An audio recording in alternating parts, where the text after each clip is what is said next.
यहाँ हमने क्या लिखे हैं, 4 सेंटेंसेस लिखे हैं।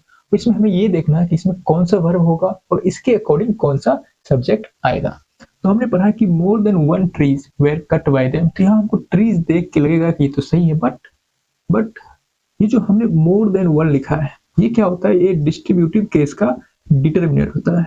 डिस्ट्रीब्यूटिव केस का डिटरमिनर होता है।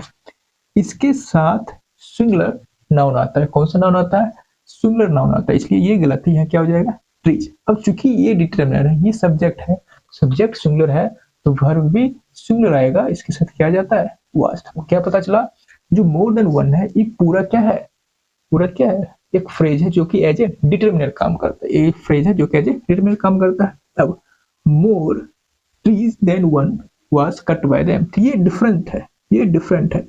ये मोर क्या है, मोर मैनी का कंपैरेटिव डिग्री है, क्योंकि ये काउंटेबल नाउन के लिए यूज हुआ है। क्योंकि मैनी प्लूरल नाउन के साथ यूज होता है, तो मोर भी प्लूरल नाउन के साथ ही यूज होगा, और यहाँ क्या हो जाएगा, ट्रीज। अब मैनी मोर का कंपैरेटिव डिग्री है, तो कंपैरिजन शो करने के लिए हमने देन लिखा है, और किससे कंपैरिजन किया, मोर देन किससे, तो मोर देन 1। अब ये ट्रीज हमारा सब्जेक्ट है जो कि प्लूरल है, तो यहाँ क्या जाएगा, वेयर। ठीक। A number of student was absent then, तो ये जो अ नंबर ऑफ होता है, ये हमारा डिटरमिनर होता है। ये पूरा फ्रेज क्या है, डिटरमिनर है, और ये यूज होता है प्लूरल नाउन के साथ। ये यूज होता है प्लूरल नाउन के साथ। इसमें जो हमारा ये डिटरमिनर है, और ये हमारा इसको डिटरमिन कर रहे हैं स्टूडेंट को, तो ये हमारा हो जाएगा स्टूडेंट्स। चूंकि ये डिटरमिनर है, ये हमारा सब्जेक्ट है जो कि प्लूरल है, तो इसके अकॉर्डिंग क्या वर्ब आएगा,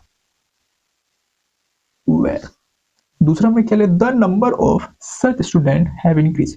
तो जब हम इस प्रिडिकेट को पढ़ते हैं, हमको ये पता लगता है कि क्या इंक्रीज कर गया है, द नंबर, मतलब बात हम नंबर की कर रहे हैं, ना कि स्टूडेंट की। जब हम इस सेंटेंस को पढ़ते थे, हमको क्या पता चलता है, हम पढ़ते a number of students were absent. Absent कौन हो सकता है, स्टूडेंट है, नंबर एब्सेंट नहीं हो सकता। यहाँ जो हमारा सब्जेक्ट है स्टूडेंट है, ना कि नंबर। बट जब हम इस सेंटेंस को पढ़ते हैं, the number of such student have increase, student क्या इंक्रीज क्या किया, इंक्रीज किया है नंबर, किसका नंबर, सच स्टूडेंट का।